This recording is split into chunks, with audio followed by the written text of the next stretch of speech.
The H-1B very well, and it's something that I frankly use, and I shouldn't be allowed to use. We shouldn't have it. Very, very bad for workers. A few years later. I didn't change my mind. I've always felt we have to have the most competent people in our country. We need competent people. We need smart people coming into our country. And we need a lot of people coming in. We're going to have jobs like we've never had before. Around the time we jammed Trump into the Oval Orifice in 2016, I released a video entitled Trump's Cabinet, Untouchables or Unflushables, wherein I weighed the merits and demerits of the cabinet appointments and argued as to their likely efficacy or idiocy.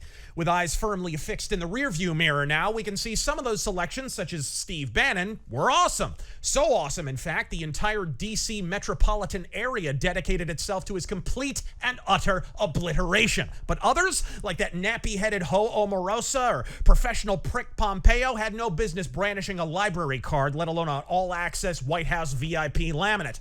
Pompeo's never seen a set of shoulder blades he couldn't confuse with a cutlery block, and Omarosa could find a way to drown in a think tank. And while we're not even in the opening crawl of Trump to the Future Part 2, Doc Brown is somehow already shouting the words, "Great Scott!" The latest kerfuffle, one I purposely waited about a week to weigh in on to give some of the more acrimonious elements in the social commentary a time to dislodge the barbed wire bat from their buttholes, came courtesy of Elon Musk and Morrowind's favorite cabinet member, Vivek, in response to a Laura Loomer jag criticizing the selection of Sriram Krishnan, an AI policy advisor of Anglo-Saxon extraction, no doubt. First Elon, then David Sachs, and finally Vivek swallowed their entire leg up to the shin, shrieking about the need to compete with the global workforce and import the top 0.1%, particularly from the nation of India. Of course, when the internet's weaponized autism then rejoined with a panoply of examples of the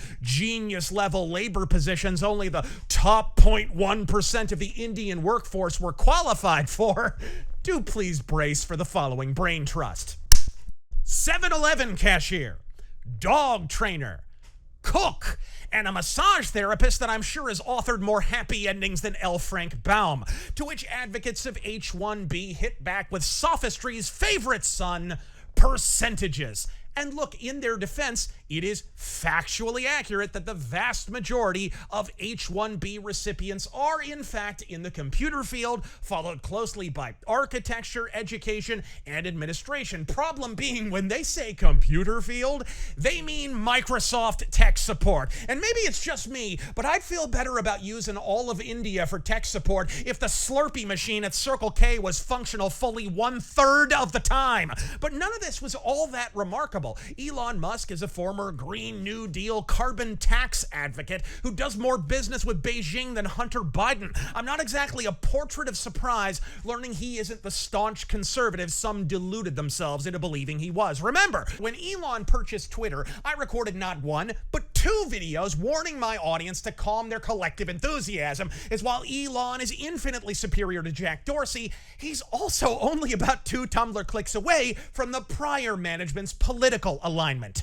And it shows. This ain't H.R. Mencken here, people. The man makes electric cars for a living, and I would argue it was all about to blow over regardless.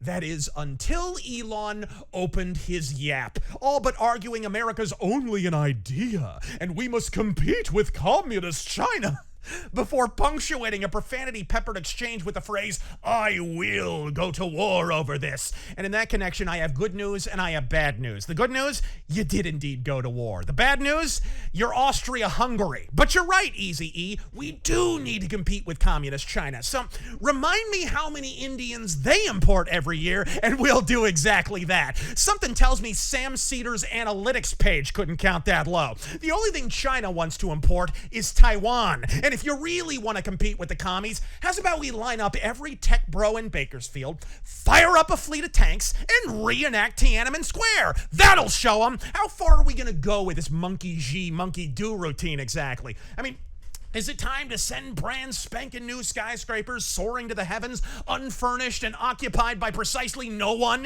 Is it time to erect row after row of two-story Shenyang mansions that we wind up using to house cattle because our citizens can't afford them on account of they get paid in bat soup and beatings? Here's a contrary-wise thought. How's about we compete with communist China in the only category germane to the topic of controversy by refusing to usher in a standing army of bare-assed Indian serf labor? My man, when you said dark MAGA, we didn't realize you meant ethnically. Apparently, the only Indian Elon didn't want to steal an American job was Kamala Harris. Of course, the H-1B issue is out of control. We're even outsourcing our drunken Twitter tirades to an Indian and a South African guy. But all of this might be dismissed if not for the Don deciding to take a dip in the acid bath himself, not only supporting the need for H-1B visas, but directly contradicting his own statements in the 2016 primaries in the process, to say nothing of the fact that one of Trump's parting policies all the way back in 2020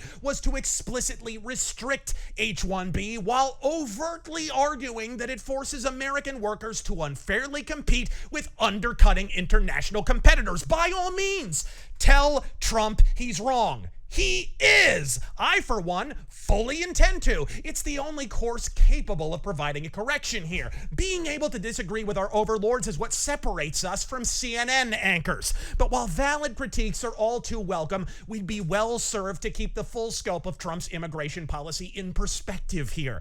We went from import them all, my French, and the pinko party of John McCain and Mormo Mitt, to Trump and Tom Homan talking about deporting them all and their little dog too. Folks, Trump is weeks away from outright ending birthright citizenship and heralding an ignominious end to all anchor babies. Unless you fail to process the import of that statement, try the next one on for size. Kamala Harris is an anchor baby. You're welcome. But what will we do without all those Indian imports? I don't know. I guess we'll all have to defecate in our own rivers. But why import India when you can just crap in the Hudson and pretend it's the Ganges, I say? Though I do appreciate the Americanized names they assign to these assholes to put us off the scent of our outsourcing. Like Babu from Seinfeld's gonna pull a fast one by asking me to call him Steve. Get bent, Haji. Ring me back when you don't sound like you're trying to sell me a magic carpet. For all the maladies with which America is presently afflicted, importing foreign labor is no salve. You want more Americans employed? Consider not paying a prick with pants around his ass $20 a microsecond to hand us the wrong change at Starbucks. Unions have no meager part to play in this comedy of errors, as they've allowed American labor to lurch forward year after unctuous year, paid more for doing less, and hired and scheduled less than their, shall we say, suntanned competition for roughly congruous reasons. But the solution to overpaid American labor is not to have Geraldo and Apu replace us all for pennies on the dollar. It's to actually address the operative issue, to atomize and obliterate the corrupt unions and pay American labor what it is actually worth, not what a blackmail-riddled cabal of commies insist at gunpoint it ought to be worth. Diversity isn't our strength. Diversity isn't even diversity. In 2025, diversity is 10 black dudes in a McDonald's commercial. Diversity is every second sitcom dad being white, round, and retarded. Diversity is DC Comics Uno reversing every redhead character into 50 Shades of Shaquanda till you can't tell if you're in the DCU or the DMV. Diversity isn't our strength. Strength is our strength. So grow a swinging set and show some. I'm Razor Fist. Godspeed.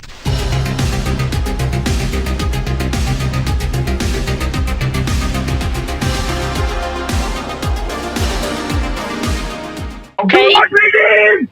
Do not redeem! Do not redeem the card!